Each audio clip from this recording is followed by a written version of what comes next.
soccer, hatter, glover. Which one's a sport? Well, you might find out, and I don't know about that, with Jim Jefferies. It's a trick question. None of them are. It's called football. Ooh. So there you go. That one threw you out. If you're just listening to the podcast and it's, look, you're listening to this 4 weeks late, you must be in a happy place watching Australia winning the World Cup after our first defeat to France, and we went on to give Tunisia a ass kicking, and then a draw with Denmark, and then we get into the pools. And what did we do to the? Look, I love England, I love them, but that was a penalty, and we won that one, so that was good. That was good. Then we met up with France again. Who would have thunk it? And this time we gave them a good ass kicking, fucking 6-2. And then out of 6-2, that's high scoring. Yeah, and out of nowhere, and in the final, we met with Saudi Arabia, who were undefeated all the way through, starting with Argentina and all the other teams they built.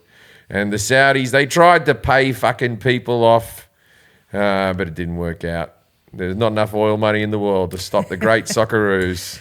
Congratulations, Australia. Congratulations, Australia. Are they normally this good? Oh, no. No. This is a miracle year. No, not a miracle. They trained hard. They deserved all the breaks they got. Very good. Graham Arnold, our coach, was a plonker of a player. Hopeless player. I always said a hopeless coach. He was the slowest striker in history, but he was a defender. He wasn't any good.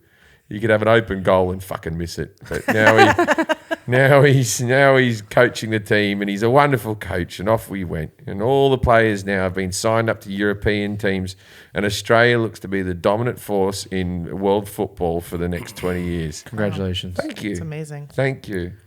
I was very happy. This is our new America's Cup. Yeah. Or alternatively, congratulations to Brazil, Germany, or France.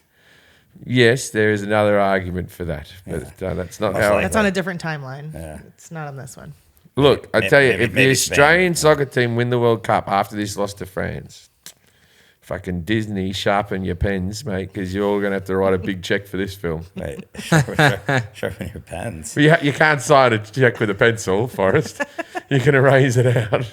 I've never even heard that. But, sharpen your... Don't you ever say sharpen your something because you're going to have to sign something? Yeah. But, plonker's a good word. There's certain words that sound like what they are. Yeah. That's a good word, plonker. Yeah, he's a It plonker. just sounds exactly like what it is. It doesn't sound like anything positive. Plonker's never like, oh, you look like a plonker. You look great. Yeah, America, I'm watching them as well. I'm keen on the Canadian team. They haven't played yet. I think the Canadians are going to do it. Goal. Ooh. Yeah, and I'm looking for the Dutch. I always follow. So my teams are the Netherlands, Canada, America, England, and Australia, of course, who are going to win the World Cup. Ooh. So I've got one good team in England, and the rest are underdogs. I like an underdog. How's the US doing? You guys drew to a pretty shitty Wales. Should have won. Yeah. You should have beaten Wales. Wales aren't good. Yeah, I don't watch, so understandably. I was listening to the radio coming over here, and the sports people were like, I don't get it. There was a 0-0 draw, Poland and Mexico. That's 100 minutes of my life. Fuck you with your fucking soccer hate. I hate when they soccer hate like that. Drawing's fine. Yeah, it's like a tie. It's normal. Yeah, but I also understand it's not for you, maybe. But it's like I can't understand anyone. People do the same thing with baseball.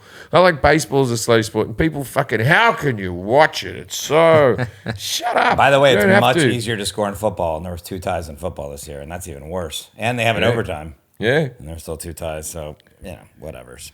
There's been lots of goals in this World Cup. It's been goal heavy. We're only at day 3. Yeah, like at the England game, if they were touchdowns, it would have been 42-14 that game. Exactly. Yeah. And you would have said that's a fucking amazing game. Yeah. That's fine, everybody. Yeah. You got some shows coming up. I do. I'm in Asia. Except for China, with the China flu. Some people call it COVID. Some people call it the China flu. No, you do, Trump. Just you. You're the only person that calls it the China flu. I think even Trump supporters are like, I'm not going to call it that. Yeah, everyone calls They've it. moved on, yeah. Everyone calls it COVID. You might have your racist, sort of ideals of where it came from, but no one's calling it China flu. And some people call it COVID. That's what he said. And some people, like the whole world calls it COVID. A few outliers. Some people points at Fauci. A few fringe people and their conspiracies call it COVID. Yeah, you got a bunch of dates starting in South Korea, South Korea, Taipei, Tokyo, Thailand, Kuala Lumpur, Singapore, Jakarta, and Denpasar. And now, Bali. if you've ever wanted to come and see me in Europe or the UK, those tickets are on sale now. Go to jimjefferies.com. I'm all over the joint. I'm doing all the major cities in the UK, and I know there's some people sitting in the UK right now going, Liverpool, you're not doing Liverpool, because I've gotten the hate mail from the Liverpuglians. Puglian? That's the term for a person from Liverpool, Liverpuglian. Wow, they could have come The up with something nicer. the nickname is a Scouser. Right. These all sound really negative. Yeah. A Scouser, yeah. A Scouser, Yeah. that's what you Would a call Scouser Feels be a like plonker? No, plonker. Scousers Sounds like they like being called a Scouser, yeah. A Scouser. Does that have any meaning I think besides- it comes from some fucking budget soup they used to drink, like when they were called Scouse or something. It comes from that. It comes from some like Povo type of meal that they used to do. Pavo? I'm learning so much Yeah. today. Poverty. Povo's short for poverty. I figured. Povo is more of an Australian term. I'm mixing a lot of cultures right now. So what's the name of a person from Sydney, Jack?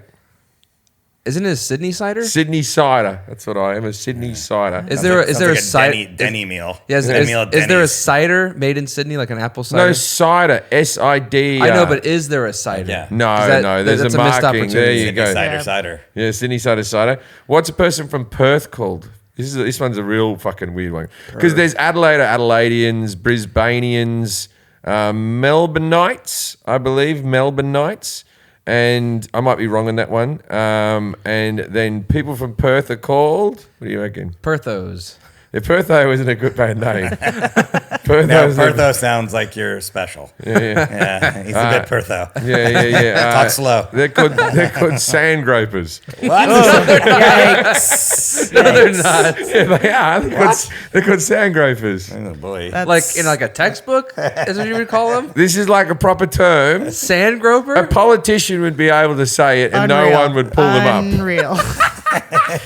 That's the official term, sand groper. Is it really sandy over there? There's a lot of beaches. Okay. Yeah, loads of beaches. But Doesn't it's not. matter. It's beach sand, not like desert sand. It's beach sand, yeah. Oh, wow. Yeah, but there's also loads of desert as well. Okay, I get it. They're groping a lot of sand. There's beaches in Sydney and Melbourne and Brisbane too. They don't call them sand gropers. Yeah, but they were the last place we named. They got more inventive. Now, are they groping the sand or are they groping the people on the sand? No. They look at the sand, they grope the people. Some of the Okay. city dwellers take what up I the thought. gropers. The city dwellers in the sand. What was it? Sand. Sand gropers and the Sand Sydney gropers. siders. See, what do you get called? Someone from Atlanta, Atlantean? I actually don't. I know Georgian is whatever. Georgian. I don't know Atlanta for certain. Californian, California. Angelinos. Angelinos. Yeah, I'm an Angelino. Kelly, look up Atlanta. I actually have no idea. I don't know about Miami. think it's Atlanteans. Miami. Miamians. It all sounds weird. I don't know. Never even. Yeah, Miamians. I don't know. Yeah. I don't know. So, Angelino. Angelino. I can get behind- Atlantan. Atlantan. That makes It that does makes make more sense. It does sense. make yeah. Miami. I don't even know Miami either. Miami. Sand gropers. Those sand gropers. Miamian. Yeah, if Ew, I I don't just like that. called Sounds terrible. someone a Sand groper it is. if I just called someone a sand groper across the room, you'd go, whoa, Whoa. 100%. I mean, I Yeah. did when you said it initially. Yeah.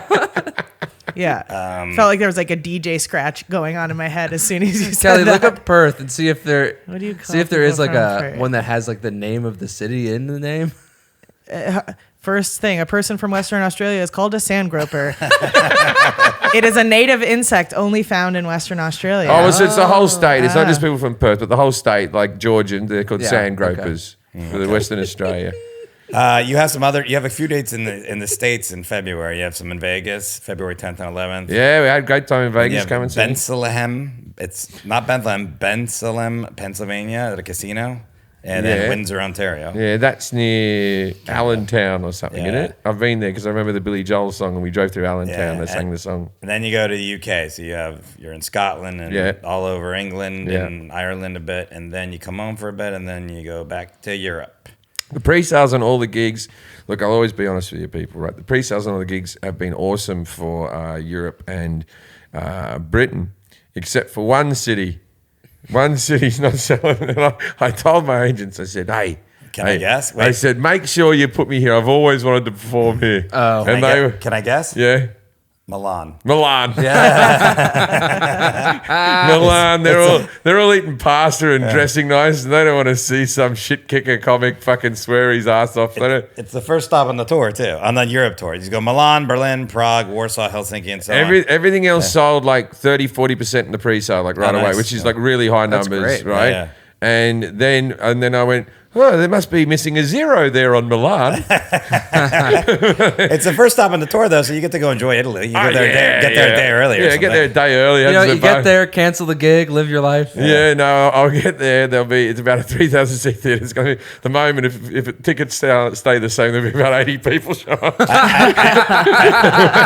And we're going to have a good time in It's Italy. all the yacht people you performed for earlier. I already knew because I was either going to guess that or Spain because you hadn't been to. Do you think it's because of that joke where I went, if there's any Italian Americans in the room, you're not welcome. Yeah, That's Italian Americans. They probably feel the same way, though. I thought they didn't like Italian I Americans. don't think they do. I think you need to. We'll put that clip out there. Yeah.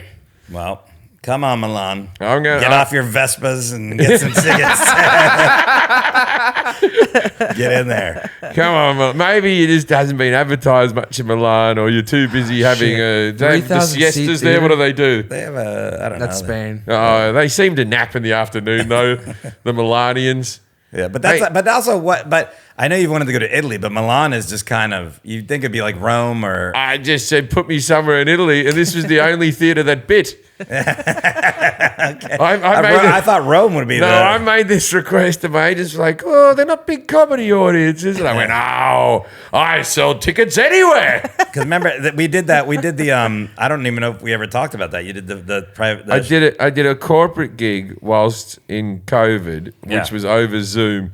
So me and Forrest did it. We did suits from the waist up. Yeah, we did suits. We had to be in suits. It was like a Q&A thing, but you knew it. His Jack was in the room. So prodded it. Yeah, I did all the tech stuff. Yeah. They loved you. Yeah. And I had to do jokes to people who were buying luxury yachts. Yeah, because we had to do it like a talk show where I was like feeding you questions. Yeah, Remember that? Yeah. And then you wanted to do the bit, the Michael Jackson bit. Yeah. And so the question I was supposed to feed to you was about your kid's talent show. And I go, hey, does your kid have any talents? And it was like so early in the morning, you're like, you met him? You've seen him? What do you think? And then a minute later, you're like, hey, what did you mean by the thing with the... I was like, the thing. Oh, yeah, hey. Well, it was over Zoom, so there was no... It was 7 in the morning, too. There was no laughter or anything. It was, really early in the morning, and they built luxury yachts. They were dead nice. All the people around the company. You could tell really they were nice. they were keeled over laughing, but there was no you sound. could see videos of people rocking. The hosts were laughing, but we couldn't see any of the other people that owned these mega yachts that were like there. Yeah, but they apparently liked it. Yeah. And he said you should come to Italy. I remember he goes, yeah. You're like, yeah, I've been trying to come to Italy, so here you go. You should call that guy up. Yeah, Tell him hit him else. up. You know what happens? Like when you put the tickets on sale, people put up posts and they go like. They put up like, oh, I got my tickets to see Jim Jefferies, front row or whatever. I got a meet and greet, whatever. People post on their social media and they tag me, so I see these posts. You know, you repost them. You should repost those. I don't know how to do that. I don't. Well, Jack will teach you. Yeah, if you repost those, then other people buy the tickets. Yeah. So I was I got like I think I got all 80 people from Milan. They were all like, no one ever comes here. Yeah, I got to see Jim Jefferies. And then I was looking at their posts, and then like all their other posts were getting like 1,000 likes, and this was getting nothing. I was like, it's not catching on. Low ticket alert, Milan, Italy. Low ticket alert. Helsinki's almost sold out. Oh, wait, high ticket alert. Sorry. High ticket, low ticket alert for Helsinki. It's almost sold out. I got a day off afterwards. I've already told my agent, said maybe we should whack another show in Helsinki. I got to thank the people of Helsinki. Helsinki was fun. Last time we did it, the show was killer. The killer. They I were remember always, the show was killer. It was Yeah. like it's a cross between like a Scandinavian country and Russia there. So it's like the Scandinavian culture, but a little bit like Right, rougher and stuff. Vodka. I don't think that. Yeah, I just think you're sexy Scandinavians. I don't know. I think that's what they say. I don't know. I don't know. It was I fun. don't want to get into why Russia's in the Why bad Russia books. right now? Why are you using Russia Yeah, as a don't good use Russia. descriptor? You're great. You're the You're good great, parts of Helsinki. Russia. Yeah, it's like a cross between a Scandinavian country and Saudi Arabia. That was a great gig. Yeah, I remember the venue too. It was all wooden and Yeah. like this oval. It was really cool. Also, Copenhagen was a banger of a gig. Copenhagen's great. It was a banger. Yeah, Yeah. it's gonna be fun. Iceland's doing good. Iceland's doing fine. Yeah, all of them are doing good except for Milan. I don't have a complaint with any ticket sales in Europe or the UK. Yeah, because 30-40% this far out is awesome. Killer! I'm very excited to these tours. I haven't been this pumped for a long time. Well, for anyone who could take a quick trip to Milan, you'll get a really intimate show. You should go there. If you go to Milan, you'll get to put your legs up. You'll be able to put a box of popcorn next to you. The whole show's a meet and greet. Yeah, exactly. If you buy a ticket in the balcony, you can fuck up there. It'll just be you and whoever you bought. It's the Columbus, Ohio of Europe. Do you have any messages for any of the Asia countries? Well, this is funny because me and Jack had to do some video things to sell the last few tickets in Asia, and so we do these sort of targeted marketings where I have to go, hello Japan, I'll be coming to see you, whatever the date, and buy tickets here. You don't have to do those ones, right? And Jack got given all the copy from the promoters, and they put their own flair into it. Like, remember when we did that South Africa gig? Oh, Yeah. I found them, and that's going to be on the Patreon. Oh yeah. I found the Those South were the Africa best. promos. Did you Oh my God. Did you find the Hong Kong ones too? 'Cause those are bangers. I Okay, couldn't I can find those. I'll could search not for those. I'll believe search for them. those. Those are good ones too. I remember the guy's remember. name, so I can find it. I remember waking up in the morning in Hong Kong, and it was an email thread between me, Scott, Andrew, and Cass. And whenever I responded, made everyone laugh. Something like, "Oh boy," something like that. Just Oh, because I remember the guy's name. I'll be able to find it. Yeah. Fine, those are bangers. Well, I ended it, but they were doing this whole Konnichiwa, Japan. Yeah. It's Ni in hao, Jefferies. Taipei. Ni hao, Taipei. Saudi crab, Thailand. Yeah, Saudi crap. And I'm like, I'm not doing it because I don't know how to pronounce them correctly. And I get offended when anyone does the g'day without having the right accent. I get offended. By the way, speaking of Asia, JJ and I will do a show while we're in Thailand there too at Bangkok Comedy Club on December 10th. So if you're there and you don't want to see me, but you just want to see Forrest and Jason. No, go to both. Go to both. It's a small comedy club, but there's plenty of tickets. High ticket alert. But Comedy Club Bangkok. I don't know why it's not Bangkok Comedy Club. I'm going to come along. I'm not going to perform, but I'll be sitting up the back. Yeah, December 10th. I'll be there. And then on the 21st, I'll be at Comedy Masala. It's after your tour is done. I'm going to go back to Singapore to Comedy Masala. I'm going to do my own show in Singapore on the 21st, Comedy Masala. So, Comedy Masala. yeah. So There you check go. that out. Check it out. All right. Ads. What? It's Ads. been a long intro. Ads. This is more of a Patreon now. Ads. It's never too late to play holiday music. I like rock and roll. And it's never too early to start thinking about gifts, whether it's for a friend or for friends in your pants. Who are the friends in my pants? You're nuts. You can make this season to be jolly with Manscaped. Do your little drummer boy a favour and use the Lawnmower 4.0 to avoid another silent night in the bedroom. Then add Manscaped's top-of-the-line shower products to have the people thinking, all I want for Christmas is you. Santa cares about his sack and so should you. Look nice when you get naughty and get free shipping and 20% off. And by going to manscaped.com/IDK. It's important to find a grooming routine that works for you. Manscaped makes it easy because they have everything you need to spruce up your package. The Manscaped Platinum Package 4.0 is the one-stop shop for the man who deserves it all. It has everything needed to help you deck the halls from your face to your balls, just in time for mistletoe season. Yeah? You ever put that mistletoe above your penis and go around a party? Me neither. The Platinum Package has each product from best-selling Performance Package Plus, Ultra Premium Body Wash, Ultra Premium 2-in-1 Shampoo and Conditioner, and Ultra Premium Deodorant. It's the best way to smell fresh from your Santa's hat to your candy cane. Ooh. There's a few puns here. Few puns. For a candy cane. The Lawnmower 4.0 body trimmer and the Weed Whacker nose and ear trimmer feature proprietary advanced skin-safe technology to protect your delicate presence. Plus, both are waterproof, so there's no issue clearing the snow out of your driveway. There's also a 4000K LED on it, so you can light the way like Rudolph. Hey. Now that you've groomed your candy cane, that explains the stripes. Now that you've groomed your candy cane, it's time to make sure you don't smell like a reindeer with the Platinum Package shower products, right? All of Manscaped shower gel is sulfate-free, vegan, good, and made to have your skin feel hydrate and smelling fresh. But smelling good doesn't stop at the shower. The Crop Preserver, Ball Deodorant, and Crop Reviver, Ball Toner, can solve stank problems all day long. And once they touch your sack, you'll never go back. The Platinum Package 4.0 sitting under the tree is guaranteed to put anyone in the holiday spirit. And for the perfect stocking stuffer, add the brand new Body Buffer, an incredible body scrubber that makes exfoliating easy and a lot cleaner than that old loofah. Get 20% off and free shipping at manscaped.com/IDK. That's 20% off with free shipping at Manscaped, manscaped.com/IDK. Manscaped, get the jingle balls ready for the holidays. Problem with bifocals is you have to read everything like this. I was like, it looked like your glasses weren't working. No, you got to go like this because I meant to have it down here. And I'll just try. Oh, God, it's blurry.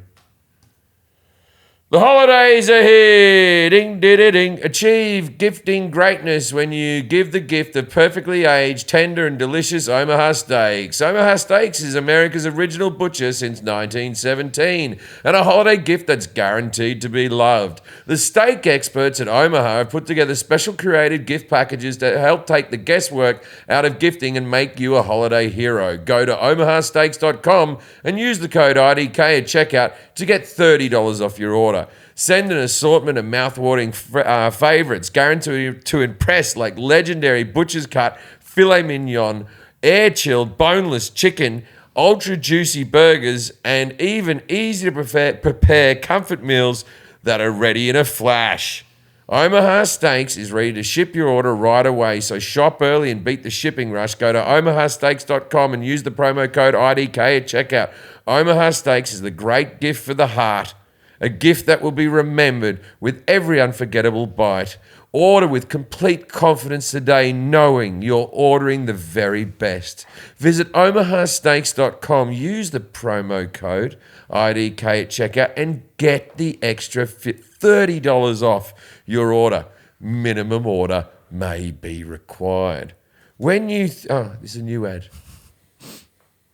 When you think traditional daily fantasy sports, you're probably thinking of drafting lineups, managing salary caps, and competing against thousands of other players, including sharks, all for the slim chance to win a small piece of pie. Pie. On Prize Picks, it's a lot easier. It's just you against the numbers. Members pick more or less or between 2 and 5 player statistics of their choice. The more picks they choose correct, the more money they win. Prize Picks offers projections on any sport that you watch. This includes NFL, NBA, MLB, NHL, PGA, college football, and so many more. There's no competing against other people. It's just you versus the predictions available. Entries can be made in 60 seconds or less, like 58, 56. It's that easy. Safe and fast withdrawals, they're always good. Many companies we've advertised in the past have dangerous and treacherous withdrawals. These are fast and safe. Currently operational in over 30 states and Canada. Download the Prize Picks app or go to prizepicks.com and sign up for the daily fantasy sports. First-time users can receive 100% instant deposit, match up to $100 with the promo code IDK. If you deposit $100, Prize Picks will give you, wait for it, $100. If you deposit $50, Prize Picks will give you, you got it, $50. Don't forget to enter the promo code IDK at sign up for instant deposit match up to $100.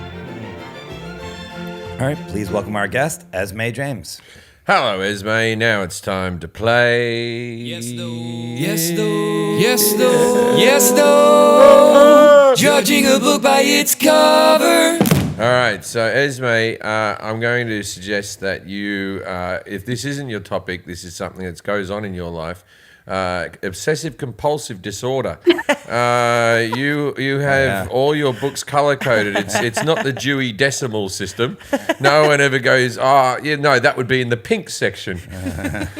Yeah, I didn't notice that. Yeah, sorry. Yeah, what are you saying? No, I just can't believe that. I don't think anyone's picked my diagnosis within like 30 seconds of meeting me before. This is wonderful. Let's be friends. Wow. I think you'd be a bit too much for me, Esmé. I'm a pretty cluttered type of fella. You're there going, I've hardly unpacked. What you've done to your bookshelf would take me fucking weeks. That's why we can be the yin to the yang, you know, all of that kind of stuff. I'll balance, I'll unclutter, I'll clean up your life for you. So, are you involved in psychiatry in some way? That feels like something you do. Is that what it is? No, unfortunately Nothing. not. Nothing medical. No, nothing medical. Nothing medical. The entertainment business. Kind of closer-ish. Has it got something to do with Australia? No, It does not. okay, so it's very specific what we're talking about today. Oh, that narrows it And down. but it's historical, okay? I'll say that. yeah. But it's something specific in history, so I'll give you that. Does it involve war? No, it doesn't involve war. Okay, it doesn't involve. Does it involve the liberation of something? Whether it be a country or a Tangentially, gender. there's liberation involved. Yeah. In a metaphorical sense, sure. Yeah. Is it the sexual revolution? Oh, I mean, you're getting close. hello. You're getting close. Yeah, we're very the close. invention of porn. I mean, okay. Yeah, we're I think I think that we're gonna was a give it good to you. guess. We're gonna give it to you. We're gonna be talking about kinky history today. Kinky history? Yeah. All right. Do you know what that is? I know what kinky is. It's going to be people's kinks. Yeah, but do you Well- know what history is? Yeah, I knew you know what kinky was. Yeah. Esmé Louise James is a PhD candidate at the University of Melbourne, studying the emerging genre of the pornographic novel in the 18th century. Esmé is best known for her TikTok series Kinky History, which boasts a following of over 2 million. Esmé was recently nominated for Best Digital Creator at the Australian Academy of Television, Cinema and Arts. Hey. And she also gave a TEDx talk in Sydney on writing kinky sex into history. Kinky History, the book, is set to be released next year, and you can find Esmé on TikTok, Instagram, and YouTube at esme.louise, and that's ESME.LOUISE. Is it two E's at the end there? Got it. Okay, It's 2 E's because I like to be difficult. Yeah, okay. Thanks for Double being here. dropping. Can you, without giving away any answers to Jim, talk about a little bit what you do and what this is? Yeah, there you go. Absolutely. So my research area is into all of the very saucy little secrets that we generally leave out of our history books, and looking back on the history of questions of gender, identity, sexuality, which are obviously like big, bold topics today. But my work is basically to show that they have always been conversations that we've been having. They've always been a part of who we are, and they often are very entertaining to talk about. There you go. All right, so we're going to ask Jim a series of questions on kinky history, and you're going to grade him at the end of these questions 0 through 10, 10 being the best. On his accuracy, Kelly's going to grade him on confidence. I'm going to grade him on et cetera. We'll add those all together. 21 through 30, dildo. 11 through 20, dildon't. 0 through 10, It's dill do. dilbert. Dill do. Dill do. Yeah, dildo. Sorry. 21 through 30, Dildo. dildo. Dildon't. 11 through 20, and then dilbert. 0 through 10. All right, go with Ready? Yeah. What were 17th century condoms made from? lambskin. Lambskin? Yeah, lamb. They still have lamb something ones. Okay. Which food was used as a form of birth control in the 1700s? it'd be something that smells bad, so you didn't want to. You didn't want to Just keep shag. people away. For me, bananas would have worked. If a woman was eating a banana, I'm not going to fuck her. So, Well, what about for the other people in the 1700s? I'm not going to make love to her. Was that what I said? No. For other people, what would the food have been in the 1700s? Contraception. It would have been garlic. Garlic always seems to be prominent in these type of things. Maybe that's where that vampire thing came from. Yeah. What was the doctor prescribed cure for female cases of hysteria in the 19th century? They used to put a vibrator down there and give them an orgasm because they didn't acknowledge at that stage that the female orgasm existed, and the doctors thought he was doing a medical procedure. And then them shaking and squirting a bit around the room, he went, "That's her fixed," which probably is true. Which is probably true until her next doctor visit. She's like, "Oh, I was fixed when I got home," and then I thought to myself, "I might need to get fixed again." Mini exorcisms. Okay. What is, quote, mattress polo? Mattress polo is where you lay the woman on the ground, you hit her with a stick from up behind the mattress. Well, it has nothing to do with sex. I didn't say what the stick was made of. In the 1960s, a woman usually had to be blank to obtain birth control pills. A woman normally had to be blank to obtain. I'm going to say married. Okay. What was the name of the massive orgy put on by Pope Alexander VI of the House of Borgia in 1501? Pope. Coachella 1. Who headlined that? It was just a fuck fest. The bands came much later. Okay. Coachella 1. Is that your answer? Yeah. Okay. What sex toy did Cleopatra supposedly invent? I would say the dildo would have been Cleopatra's. What was her version like? It would have been like a snake, like a fucking What was it made out of, you think? gold. Yeah. She would have whacked it up there. Would have been good because the snake would have had a little tongue that went up like that. If you turn around, it would have hit the G spot. Probably a good model to this day. The Cleopatra, yeah. That's why the pharaohs always wore those snakes in their hat so they could go down and give her. They used to call it a headbutting. They came up with a better term later, but that's in the old days instead of cunnilingus. What is an eramenos? Eramenos. Oh, Aramintos. Eramenos. That's when you put a mint up there to make it smell. Error on the side of caution. Okay. Yeah. How old is the oldest dildo, and what was it made of? Betty White. She was the oldest dildo? I know she's not living anymore. The oldest one would have been found in Tutankhamun, well, like in a fair, like a pyramid scheme. And no, it would have been in Egypt, and it would have been made out of. Oh no, fuck it! I'll move over to India. India's always got like the Carmel sutras, which are just when you fix a wound with caramel. They were big on using. Jade is more other bits of Asia. I'm going to say it's made from jade. Mm-hmm. And it's like that little thing that they find the emperor in the Temple of Doom at the beginning, but it's a longer version of that. Okay. What is the beggar's benism? The beggar's benism. Yeah. That's a squirt trough that men can swim in afterwards. What The women, they walk legs akimbo over the trough while people give them orgasms. They catch it into the squirt trough, and then the beggars swim in it. It's the beggars swimmerson. Venison. What is injurious non-consummation? Injurious non-consummation. Yeah. That's anal, probably. Yeah. It would be for when couples, like before, I'm not having sex before marriage, but you can use me ass. The love seat that we know today is just a couch, but it was originally invented for who and why? It was originally invented for Caesar because he was always laying on one of them getting fed grapes and shit. And it was just for him to have young boys waiting there for him. It was like the waiting room at the doctor's, but it was blokes that Caesar was going to nosh off. Who invented the first cock ring, and what was it made of? The first cock ring was invented by Nelson Mandela. Oh my And god! it was from ivory. It was very controversial.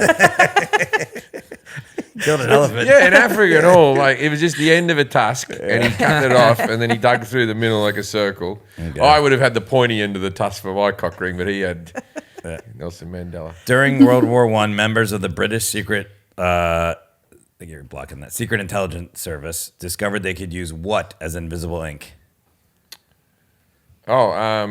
Piss. Piss? Yeah, urine can be used as invisible ink. Oh, okay. Catherine the Great employed blank to get aroused. Prostitutes.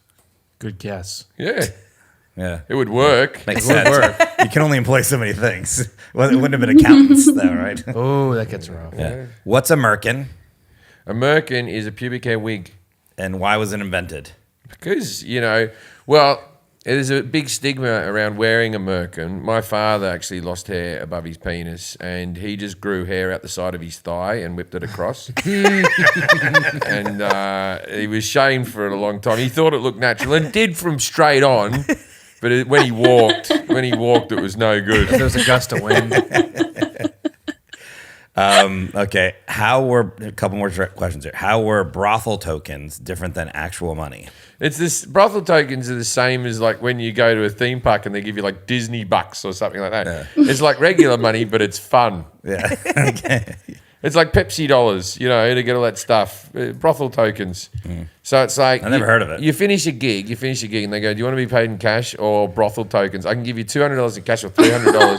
It's like a gift card. $300 in brothel tokens, and you're like, I'll take the brothel tokens. Yeah. I'll make me money somewhere else. Okay, last question. How did giving someone bunny ears, originate? Whoa.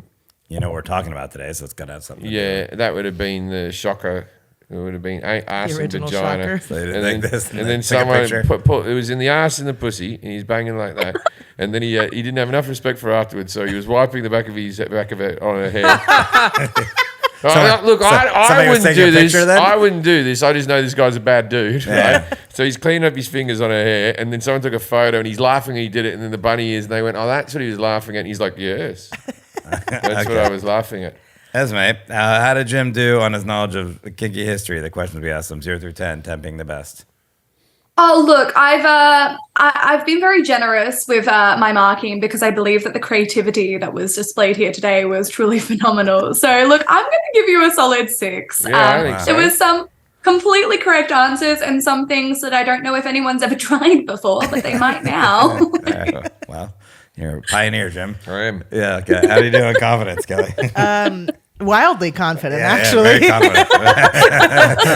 I'm going to give you a 9 on confidency of a 6 and a 9 right now. 15, yeah, I'm going to give you 100 on et cetera. They'll do. Yeah. Yeah. Thanks, everyone. Yeah. What were 17th century condoms made for? Was it lambskin? You've actually got that one entirely right. They were made from the intestines and bladders of animals, most commonly lamb. So they Never did mutton. kind They of- never used sheep. They did. They use sheep. They use lamb. They use pigs. They use fish, which hopefully not a goldfish, but some you got to do what you got to do for some people. But I feel like they kind of worked on like 2 different ways because you've obviously got the condom, stopping the little spunky wonky, but also the smell. I feel like that's a deterrent in itself potentially for sex. What, the smell of cum or the smell of the Lamb. fish? Of lamb. Oh, the lamb. of the Oh no, I condoms. love a smell of lamb. Lamb intestines. When you walk in the house, you go, "Oh, Mum's cooking lamb." Yeah, the intestines mixed not with cooking. bodily fluid. Oh, God. Yeah, I never you- used a lambskin condom. Yeah, I don't think They're they really. still- they're still around. I don't think they're really made out of lambskin. Are they? They call No. them lambskin. Probably not They're now. just like non-latex Wait, ones. they still have them, right? Don't they? Or are they different? No, you can still buy your lambskin condoms, well, lamb intestine condoms, if you so please. They are prone to breaking, but give it a go. You might like it. Yeah. Well, why if they break? Why would you want? It's not good then. because people have allergies to latex. Got it. Take a chance. Which food was used as a form of birth control in the 1700s? Was it garlic? Look, I like this answer because I also don't want to have sex after someone's eating garlic. But unfortunately, it is lemon. Lemons. Yeah. Wait, so they just How did that work? That's where the term sourpuss came from. Maybe they had like two different functions. So firstly, you would soak a sponge in lemon because citrus is actually pretty good at spermicide. It's not the worst. And then you would like squirt the lemon juice into your vagina. But more interestingly, after you've done that, you took the rind off of the lemon, like the skin, and you like popped it inside yourself like a cervical cap. But occasionally, you know, guys' Willy Wonkas would kind of come out with this little hat on them. So- Is that where we get the term lemon tart from? Lemon heads. Sourpuss, lemon tart. So- I'm crushing. Yeah. I we couldn't could have really bring this back as like a contraceptive brand with these names. I'm quite enjoying these. And Lemon Party is a website that's that's. I think Lemonhead Candy Isn't- does in perfect. I don't know with the that. Party. Lemon What's Party. that? The website is And like if it doesn't work, you get lemonades. I think it's a bunch of old dudes jerking each other off. I'm pretty sure. Thanks, Jack. I think this has a lot of legs. I was thinking But yeah, of it the was saying, actually- you take lemons and make lemonade. I didn't know for this. Same thing. No, but we know that it was used as well because it's in all of like the memoirs of like Casanova and everything that he would use these with his mistresses. He's like, you know, hold on, babe, let me just go and cut a lemon up before we do the dirty. Like it was a kind of sensual experience. Is there any cutting the photos lemon. of Casanova? Does anyone know what that guy looks like? We've got like little portrait illustrations. Did he look handsome? Do you know what? I'm gonna tell you right now. Was he No. Give him a rating was out he of just 10. meant to be a good fuck? What made him so desirable? Did he have money? Yeah, look at him. He's hideous. Yeah, look at him. Maybe it was like his complete collection of lemons that really did it for the girls. Yeah, about the lemons. The only guy with a lemon tree. Oh, but if you had like a cut, or if you had an STI or something like that, a sore, ooh, the lemon would burn. Yeah. Yeah. Can you imagine? Yeah. Not I fun. used to work in a margarita bar, and I tell you what, if you cut your finger in a margarita bar and you're dealing with salt and lemon all day, Yeah. it's Torture. It's a hell of a shift. But you won't get pregnant, and that's really what you should be That's worried true. about. That's a good point. True. Yeah. You didn't get pregnant, did you? What was the doctor prescribed cure for female cases of hysteria in the 19th century? Jim said, give them an orgasm with a vibrator. Yeah. This is kind of an interesting one because, like, yeah, that's the kind of story that we know. And it's like a really well-known myth. The actual story is like a little bit different. The hysteria was being cured by massages at the time, which was one of the reasons they started to invent the vibrator, but it wasn't like a downstairs massage. The actual cure from hysteria was to tell women to go and fuck their husbands. And they were told to go away to get married and to have husbands, and then they would stop being so hysterical. We've kind of like... So take it from me, that doesn't fix it. Makes Yeah, them more it would be- hysterical. Welcome back A to lot more Mythbusters. fun. If masturbation and contraception was the cure, but sadly it's a patriarchal world and we were told it was childbirth and husbands. The only Turns fact out a that this credit got card they can use that you pay off does a fair job. give them the black card. It was totally fine. No, the fact that this got confused with was the invention of the vibrator, which happened at the same time, but it was actually invented for men. And it was to give them a pelvic massage to stop impotence. But I don't think Oh, what's that- on your taint? You put it on your taint and you rub it around. Yeah. And Just kind of why give- was it shaped like a great big cock with veins on it then? You know, because your dick wouldn't be lonely then. I don't know if you've seen any of the illustrations of the initial one, but it looks absolutely terrifying. It looks like something that just kind of like comes out and like punches you like that. But guys would put them on their hoo-ha in the initial illustrations from the book of Dr. Granville. They're all men. It was just him massaging their prostrates in various ways. But I don't think historians kind of liked that when they wrote up history, so we kind of swapped the facts. So 10 out of 10 for knowing the myth. But that's one but of those things, you women, bloody hell. Men are enjoying our vibrators. Right? We're having a bit of fun with vibrators. You can't let us have anything just for us, can you? You have to swoop in and go, oh, use that. Fucking hell. We used to be out in the shed with our vibrators having a lovely time with no problems from you lot. Now we have prostate cancer. Yeah.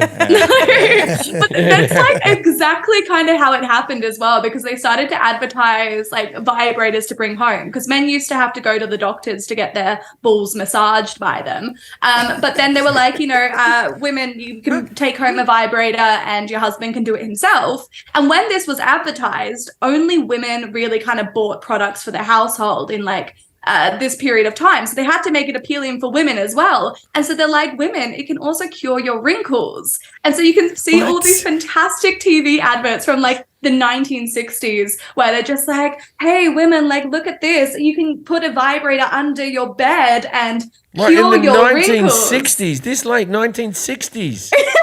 Well, this is like the 1920s. Wow. So the the No, early no. 1800s. Or And something. also, I've seen about 7 vaginas in my day. And Congratulations. with all the vibrators that are going in and out of them, it's the wrinkliest part of the body. Yeah. Hasn't cured any wrinkles. I've never gone down and seen a smooth, flapless vagina and gone, she must have used a vibrator a lot. I'm still stuck on the doctors that you massage your balls. Like, who were those? Nah, you haven't got the right healthcare plan. Got an HMO. Oh, you gotta go to a PPO to get that. Okay. Nah, You it was have a to go real to urgent hashtag no ball homo. What is mattress polo? Look, I feel like you got that one right, if not a little bit delayed. But it's a colloquial term for having sex, using your man's rod to kind of knock some balls into a hole, if you catch my drift. But why would you knock the balls into the hole? Wait, Don't kink shame. Mattress golf? you put the balls into the... Yeah. Okay, got it. That seems uncomfortable. I mean, if you've just come from your massage with your doctor, it might feel a little bit better, but... Yeah, you put them in a safe little pocket. Oh, yeah, I got it. All right, and then in the 1960s, a woman usually had to be blank to obtain birth control pills. Wasn't married? 10 out of 10. You had to be married. You absolutely had to be married. And it was like when the pill became commercially available in the 1960s. And there was also, when it came to Australia, there was like a 30% luxury tax on it. So it was kind of unaffordable. But this all changed because after the war in the 40s, people were having a shitload of sex. It kind of had this baby boom of illegitimate babies. And so it was by pure demand of our horniness that we decided to make the pill available to all women It would have to been- kind of... There would have been Australian women just going, I'm not paying the 30%. I'm not doing it. Barry, just pull out this time, Barry. Get a lemon. Get a lemon. I was reading when I was like writing the outline, I was reading somewhere that after the war they were having, or around the time of the war, they were having tons of sex because if you got an STI, then you wouldn't get drafted. Is that true? That is true. And we actually have a statistic that was during World War I, 7 million man days of service were lost due to venereal disease. Like that was a shitload of time. It's actually the reason that we had condom education, because during both the wars, men were both kind of engaging in extramarital relationships, both with sex workers and with one another. And on the other end of things, when people kind of came to the shore, women were also having affairs. And so we have this absolute boom in STIs, so much so that in the military troops, they have to hand out condoms and informational pamphlets to kind of explain why we need to use condoms. And it was like the first moment of sex education for men. Wow. What was the name of the massive orgy put on by Pope Alexander VI of the House of Borgia in 1501? Not Coachella, one, I'm assuming. I loved Coachella, though. That's a really good answer. It was the Banquet of the Chestnuts. Any guesses, Jim, why it was called that name? Chestnuts roasting on an Something open with nutting on fire. chests. That was my guess, yeah. Yeah, the chestnuts. Yeah. Yeah. putting a load on some tits. Yeah. Oh, look, you asked the question. You gave us the softball. Yeah.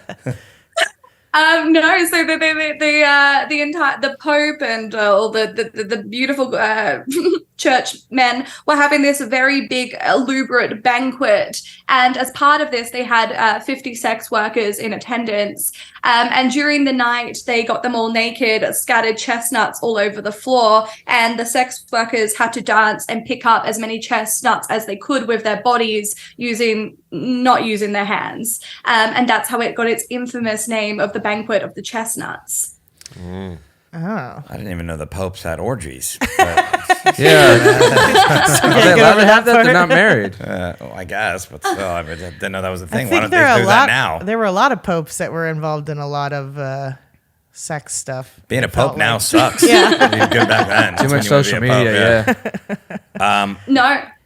What's that? Oh, they're just as another little fun fact, that banquet followed the day before, which was a celebration on All Hallows Eve, Halloween, in which to kind of appease the Pope's fetish, each man had to prove their sexual ejaculation prowess and show how quickly they could come. And then this was followed by the Banquet of Chestnuts. So they just lined up in front of the Pope one at a time.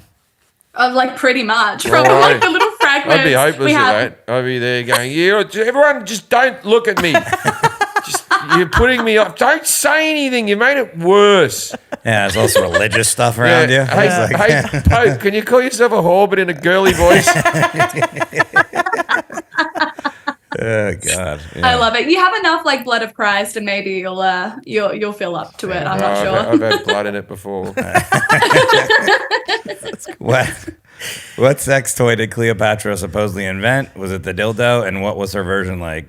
Jim said it would have been a snake made out of gold, like a snake. I like that you said snake. It's close enough. The sex toy that she's rumored to have invented, though we don't have evidence, is the vibrator, and she used a hollow gourd filled with angry bees to kind of give herself a little buzz. Just kind of shaking them around in there and then putting them on her tushy. You can do it today. You just put a whole lot of bees in a Coke bottle. Yeah. Murder hornets. Yeah, it'll work. Yeah. I feel like this needs to come with like a do not try this at home. But like kind of fair enough. So that's the rumor, and the reason we then think that, while we don't have evidence, it could have happened, was that there are some evidence of Egyptian rulers having to have sex and engage in bestiality to kind of show their dominance. So we have writings from historians in ancient Rome being like, yep, this ruler fucked an alligator right in front of me. He's so powerful. And we also have illustrations of females masturbating in ancient Egypt. There's like this Turin erotic papyrus, which is like the largest and oldest pornography, really. And on it, you can kind of see a woman like squatting on a vase, giving herself like a little fun time. So maybe she had some bees in there as well. Like, we don't know. Yeah. The best evidence would have been bees up someone's ass if they were dead. But would have been a dead ringer. But what is Eromenos? I mean, Jim says when you put it's a basically mint your up there. ancient- Yeah, sorry. Yeah, but I just didn't say that. So. I can't say that was too accurate. Probably a 2 out of 10 for that one. But you tried. Still got a 2. Yeah, it's impressive. Being very generous here. No, this is your ancient Greek terminology for a bottom. You would have your top and bottom today, and in your gay sex scenario. I've This is never what you call- understood this, the whole top and bottom thing, where gay people say, I'm a bottom, I'm a top. If I was gay, not now because of my hemorrhoids, I'd have to be a top. There's no bottom to be had. I would have retired my ass That's been a sealed decade up for ago. retirement. Oh, no. No one wants to go in there. If I was in prison, they'd go to rape me and then go, nope, thank you. And then, that's how I'd protect myself. I'd go, look at it! Look at it! And then I know me, I'd get upset when they wouldn't do it. Why not? Why don't you like it? It's just a little bloody. Yeah, but I never understood that. If I was gay and I had a working asshole, right, I would go, I'll go on top today, you go on top tomorrow. Yeah, that's a Why- verse. Why wouldn't you enjoy both bits of the world? That's very like equality of you. I like that. You're a switch. I just think that's selfishness. And I always think it's good you get fucked in the ass and someone reaches around and wanks you off. Wouldn't that be a treat? Does sound good. Do you know what? I'll let Or do you wank yourself off, or do they reach around? It's all. They've got so many options. Those people. So many options. I reckon so you lucky. should probably go home They and watch can some fuck gay for a long porn. time. For the Yeah, most seriously. part, they don't have kids in the house that are going to come in the room or anything like that. So you're good. What were you saying? You need to watch some gay porn? Yeah, I mean that's your reading list. Go watch some gay porn. I watch enough of it already. I never watch it, if you know what I mean. I watch it, but I don't watch Just it. for Right. research. Right. Yeah, I guess it's not really a question you have. I'm just thinking about like all my friends that are gay. I've never been like, hey, you Yeah. a top or a bottom? Like it's not just like a question you would ask, but you don't have to ask someone that's heterosexual. Well, nah, that's not true. I guess you would ask their favorite Maybe we positions. should start asking. I feel like that's a really fun party question rather than like, what do you do for work? Or just top or bottom. I just feel like everyone seems to be a bottom that I know. Is there a shortage of tops? Yeah. There actually is. That's an actual thing. Yeah, there's a top shortage. Wow. That's There what you is got to a put top on your shortage. grinder. On your grinder. Yeah, I don't know. Yeah, so if you, That's interesting because like in historically, you know, gay sex was not looked down upon at all, but it was looked down upon to be a bottom. But now Yes. it's switched. Now well, everybody wants to be I a know bottom. the advantages of the bottom. Yeah, you've got pleasure points in there. No, the advantages can of relax. the advantage of the bottom is you don't get shit on your dick. Oh. That's the You think big. you think you can relax when you have a dick in your no, ass? no, but you don't have to. You don't have to do all the motion. You're like You can just lay there like women do. Yeah. That's what Forrest was trying to say. You can read a book. You can catch up on your you know You could see correspondence. you know, House of Dragons, whatever the fuck. I think you're sounding a little jealous, Jim. Do you want to try being a bottom? Or? No, I'd have to be a top because of my asshole, but I would, and I wouldn't be a good top. I'd literally be on top, just laying with full force. I mean, you are a top basically. Starfish. yeah. How old? What is the top called then in ancient Greek? The Eramenos is the bottom. Yeah, so it's Stop. Eristes, so Erastes, and that's your older active partner. So yeah, as it was kind of said in ancient Greece, it was really shameful to be a bottom because that was associated with femininity. So you could engage in gay sex all you wanted, but you had to be a top, and the person that you engage with had to be of like a lower social standing than you. And there's like all of these rumors, like when Julius Caesar had an affair in which he was a bottom, it wasn't like really controversial because he was engaging in an affair or a gay affair. It was controversial because he allowed himself to be a bottom, and we have all these writings being like, I can't believe we're being led by like a bottom. And that was a real point of controversy, that Julius Caesar played the woman in that relationship. Well, he had to respond to emails. Like he needed to be a Yeah. bottom so he could get other things done. I just thought of different It was- terms. They could use stalactite and stalagmite. There you go. Stalactite's the top. Stalagmite's the bottom. That Yeah. works. Wait, stalactites the top? I Yeah, don't think that's tight ass. Has to hold on tight. I got another one. Gotcha. I got another one. Bloke who gets dick in his ass and bloke who puts dick in ass. Rolls off the tongue. Yeah, we Catchy, like that. Catchy. Yeah. It's very, no one knows what you're talking about.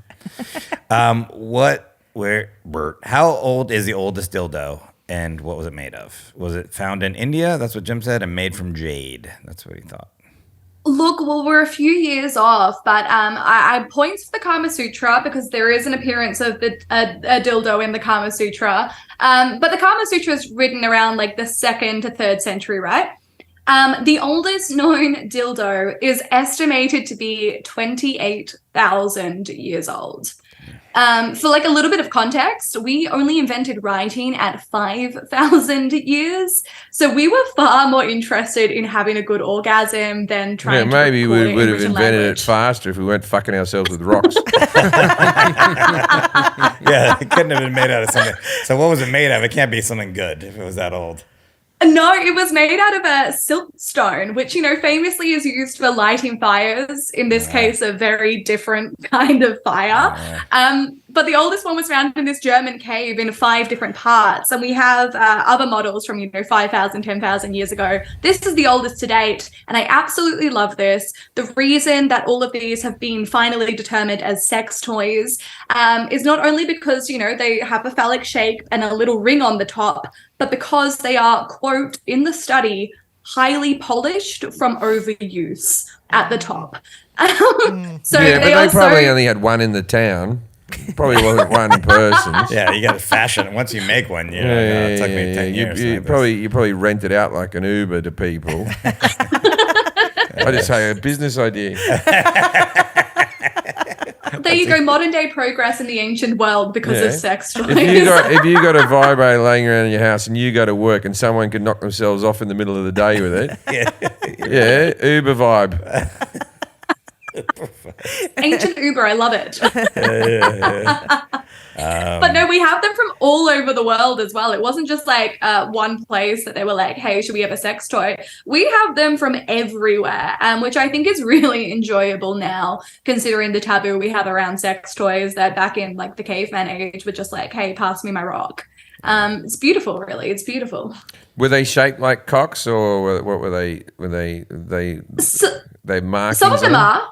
Yeah, so some of them are. The oldest one is like just kind of like, it's kind of like a cucumber, right? And it's got a little ring at the top, and then it's just kind of shiny. Other ones actually have balls and everything on them, which is really entertaining. And one of the reasons we kind of think that they were more than just like symbolic value is that by the time we do invent writing in like ancient Greece times, there's plenty of plays in which we write about women using dildos and men using dildos on other men as soon as kind of writings picked up. So like there was no debate about it. We used them.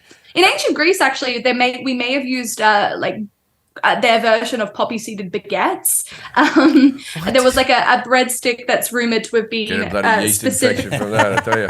Literally, the OG yeast infection. With these polished rock ones that had the balls and all that other stuff, could a woman use them today, or is it, as I suspect, that the modern day vagina has become too coddled and doesn't like it rough and ready and needs a special plastic one because it might hurt my pussy? Can you guys just use rocks? Just use rocks. Look, potentially the vagina is a lot more sturdy than we think it is. We have a self-cleaning mechanism in there, like it's pretty high tech. Well, most of you should turn it on a bit better. Rocks.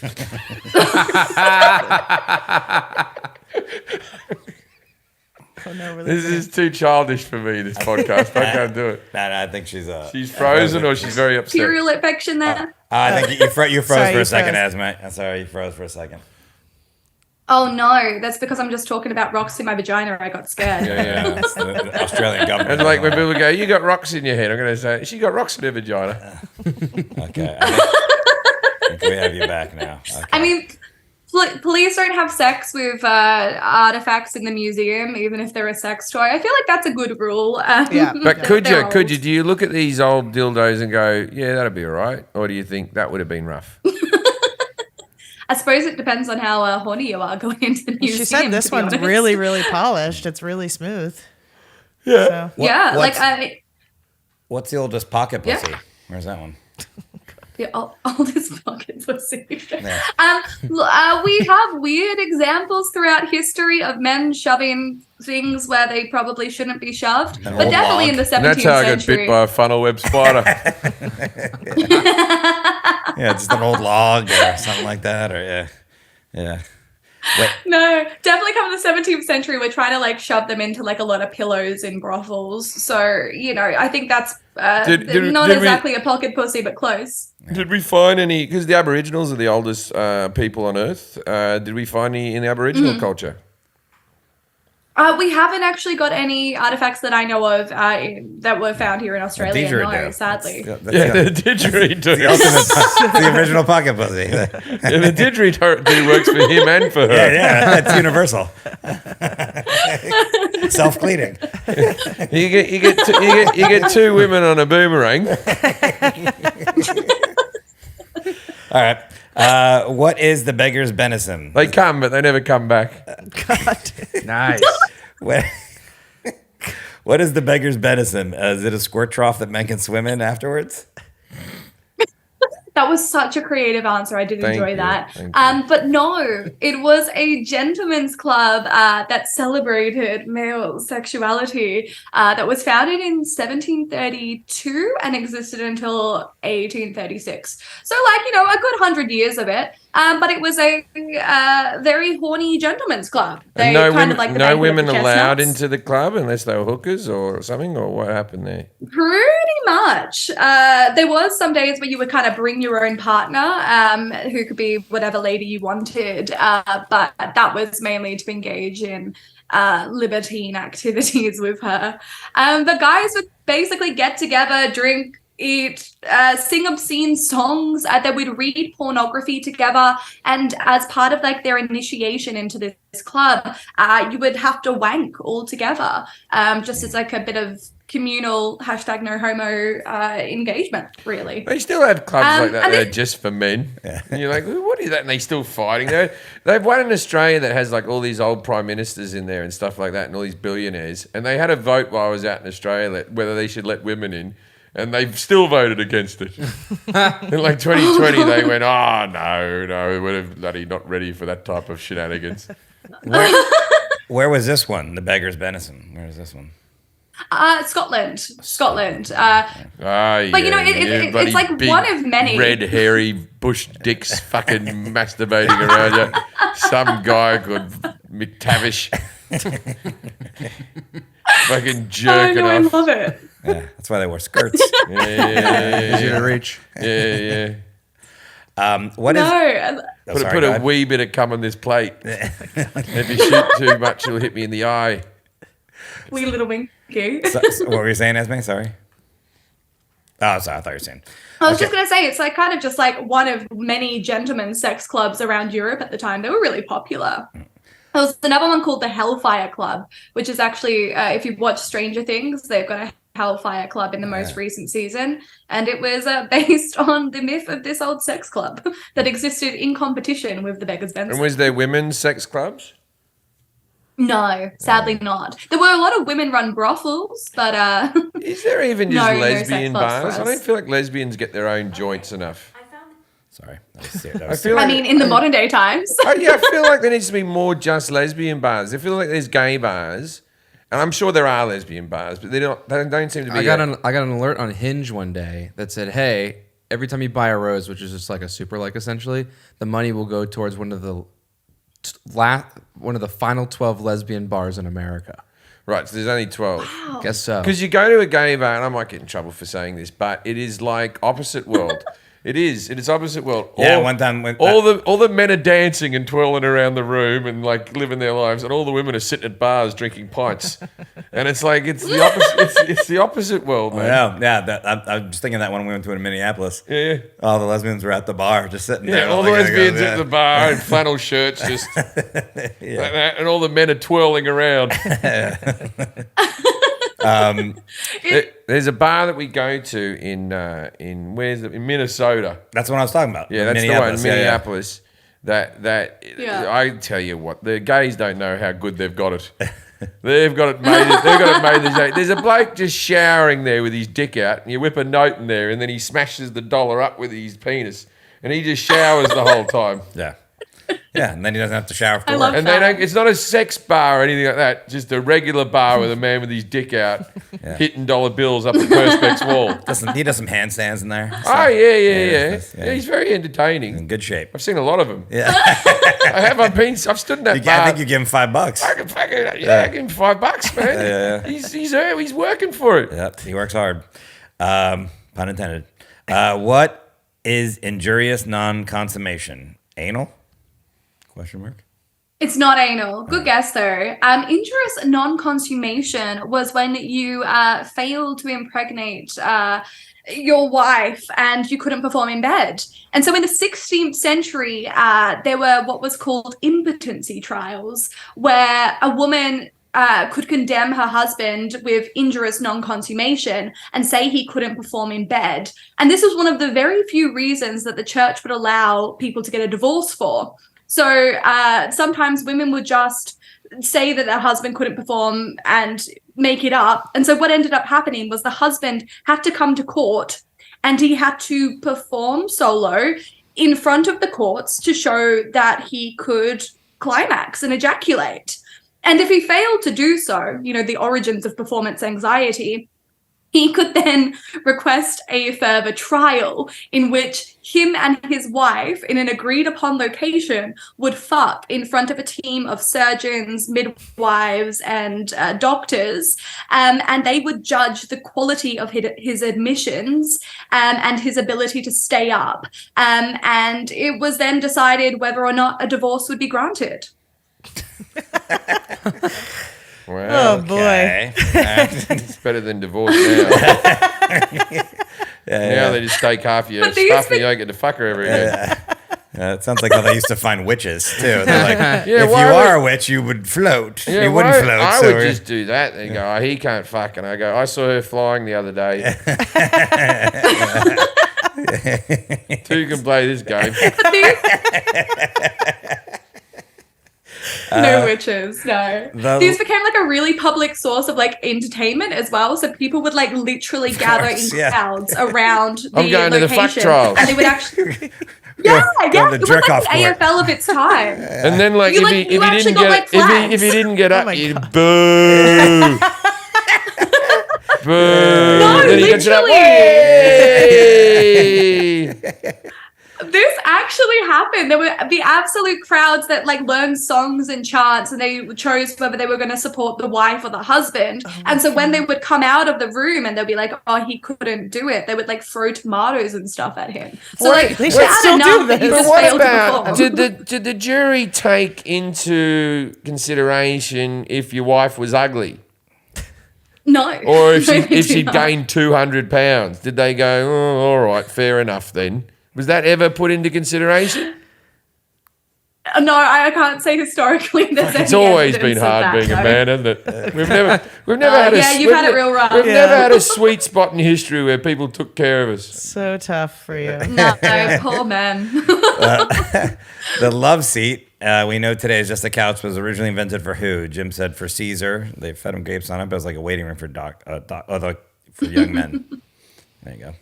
Siège d'amour was invented for King Edward VII. And it is a love chair that is still on display that was specifically made for his larger figure. So King Edward VII was famously called Dirty Bertie because he was in and out of brothels, specifically one called La Chabanais. In fact, he even had a room specifically designed and laid out for him within this brothel. He was there so much. And so this love chair, which has still baffled historians because no one can work out exactly how it works, is kind of two different levels that's meant to support two different courtesans and his own body. And no one can work out exactly how it works. Oh yeah, there's Kelly's got a It picture. looks of like maybe the woman would be lying on top and he could stand. No, I reckon he lays it and he holds those two handles so he Yeah, don't yeah, fall off. I mean, there's probably multiple positions you could do in this. Yeah, but it'll work. yeah, Two get one. courtesans, one King Edward. All right. It's a really fun brain fuck if you want to stare at it a little bit. But there's a very funny documentary of like some academics trying to work out how they would stand on it and fuck. So I do recommend watching that. This has a doodle and it has a woman lying on top and a woman bent over on the bottom, so he could just go top to bottom there. Listen, this is a creative chair. Who invented the first cock ring? Was it Nelson Mandela, and was it made out of ivory? The first cock ring was invented in 13th century China, and By it was Nelson made Mandela. out of the eyelids and eyelashes of goats. Oh, God. To tickle you. And you can actually still buy these today, scarily enough. But how it would work Yeah, you was can the get goat eyelids. They're not at a premium. But would basically get the eyelid and you would soak it in water, and then to loosen it up, then you would tie it around the hardened member. Couldn't they just have string? And no, Doesn't feel like a they goat wouldn't get eyelid, the man. fun thing. Yeah. You with the eyelashes. Yeah, there's some swinger at a party just like, I'm going to go get my goat eye. Make all the women in here so I last a bit longer. They appreciate me. Get me that intestine of that sheep there. And then I'm going to wrap a goat thing around it. I'm going to wank off in court. Yeah, shove a lemon up there. All right. Well, we're going to Asia. Sounds like a fun party. Maybe we'll get one. But it was wrapped around like the hardened member, and as it dried out, it would get harder and tighter. And the eyelashes added for extra stimulation for the balls and everything. When was the first and then later vasectomy? on- Do you know anything about that? When was the first vasectomy? Who gave that a go? I don't actually know the answer to that one. I'm so sorry. Jim just had one. So. Yeah, mine wasn't the first one. Yeah, I know. You might have been like number 5. Let's hope not. You said later We'll on write what? you into the history pages. About the cock ring, you said later on what? Well, you said that it was made of ivory. It actually started to be made of jade later down the track in China, with like a little clitoral stimulation that was added on it. So that they were often like designed like a dragon, and it would have like a little dragon head on it. So the woman's clitoris could also get stimulated in the meantime. Sorry, hold cute on one puppy. second. He's mad at the mailman. Oh my gosh, right, psycho. You know what the worst sex toy of them all is the rubber hat with the dildo coming off the chin. Arnie. I've only ever seen photos. You never seen that? Wait, say it one more time. It's like a rubber swimming hat and has a bit that comes down your thing here, and then you have a dildo coming out your chin, so you put it into the woman, and then you can lick out the clitoris while the motion of your jaws going back and forth. It probably feels very good, but you'd laugh too much, wouldn't you? Yes, I couldn't take anybody seriously doing that. All right. It's kind of like the OG gimp suit. Yeah, that's true.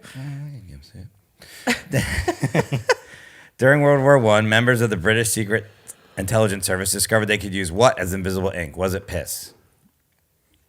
It's a different bodily fluid. It was semen, and it was, funnily enough, suggested by Sir Mansfield Cumming.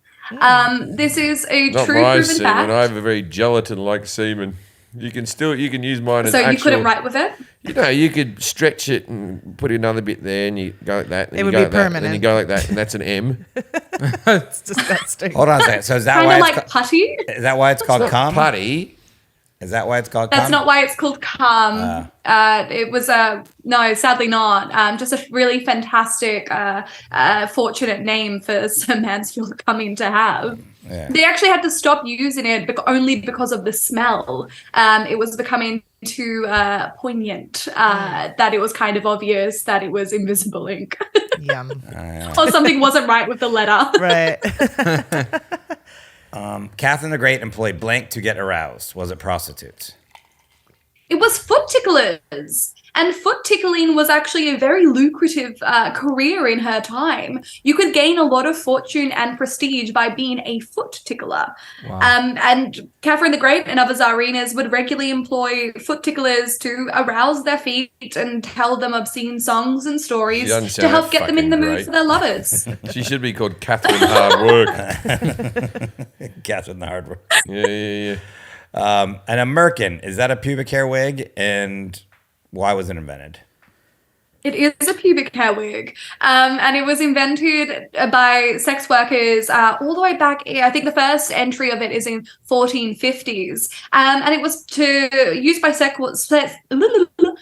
used by sex workers because obviously pubic lice was a big problem, and so shaving off everything and then donning your merkin was a great way to get around that. And it also was used to cover up signs of other diseases like syphilis, which would cause a lot of scarring and disease in the area. I've heard that crabs are dying out. I heard that with the women having smooth hair, having no hair down there, that the crab is dying out. I read this thing. Oh, it's endangered? Yeah, the crab. No. Save the crabs. Bring back the crabs. We'll start a petition. There's lots of habitat. It's like the rainforest. Yeah, No, okay. it was like a very serious issue. Like, because by the time you were in London in the 17th century, 1 in 5 people had an STI. Like, so these were kind of all I the was range. living there in So the early sex 2000s and it wasn't much different. So then you'd use a History merkin to repeats cover it up. itself. So, okay. All right. I never even understood. I knew what a merkin was, but not why. But got it. Yeah. Okay. How were brothel tokens different than actual money? Jim said they're like Disney bucks, regular money, but it's fun. Yeah, so spintria was used in ancient Rome, and they're basically coins with like different sex acts on them. No one's entirely sure how they worked, but there has been suggested that you would go to brothels with your sexy token and kind of hand it over to gain entry, or even to suggest what act you wanted. What I find really interesting is that they think these sexy coins most likely were actually used as like locker entry. Like you would have your like card to get into the locker at the gym today. In the sun baths, lockers were all decorated with different sex acts, and everyone's coin would match whatever sexy act was on their locker. So you would like insert your coin to get into your locker. Oh, I thought it was like specifically for ordering that. Well, it's still up for debate, but there actually is like an instance where someone took a sexy brothel token to a brothel, and they were sentenced to death because their brothel token looked so much like the emperor that it was considered an insult. And the only thing that spared him from his death was the emperor dying himself. So don't use brothel tokens that look like your emperor. Jesus.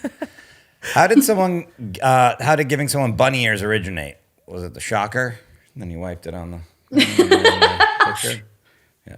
That was so beautifully creative, and I do plan to see that on Pornhub one day. But the bunny ears originated as a way of calling someone a cuckold. While you can kind of do it in pictures today, back in the 16th century, if you did that to someone, you would well find yourself on the dueling ground. To be a cuckold at the time was associated with having horns coming out of your head. And so showing someone bunny ears was a way of saying your wife is fucking someone else and you're a weak, foolish man. Which in, some Shakespeare plays, you'll see them giving 2 fingers to people, and that's exactly why. It's a way of saying that you're being cheated on, mate, and you're an idiot. And it actually still has that connotation in most countries today. So don't go overseas to like Brazil and do that. Or Japan, they crazy about it. Yeah, when I was in 3rd grade, I used to do that all the time. Yeah. Check this out. A lot of horrors in 3rd grade. All right.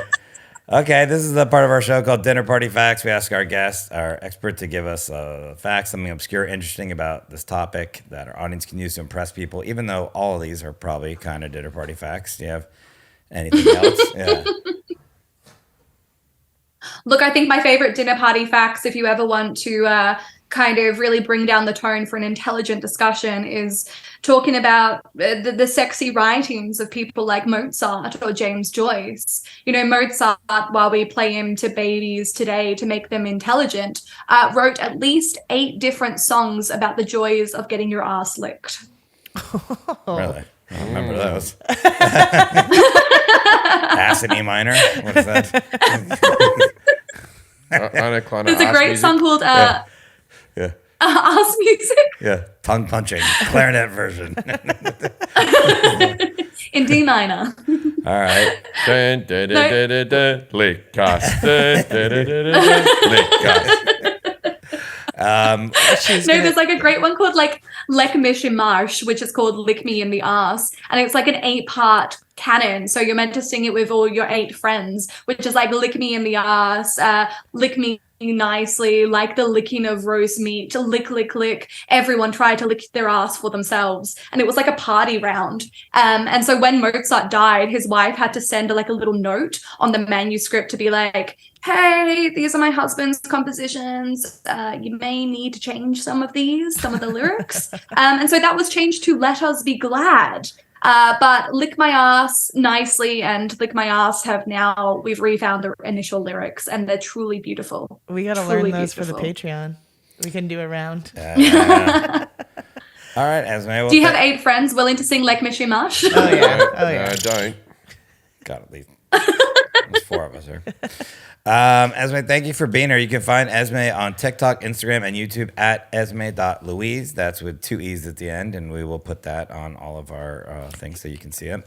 Her book, Kinky History, will be released next year, so look for that. Next year. And yeah, thank you for being here. That was very enlightening. Ladies and gentlemen, if you're ever at a party and someone comes up to me and goes, lick me in the ass, go, I don't know about that. Mozart.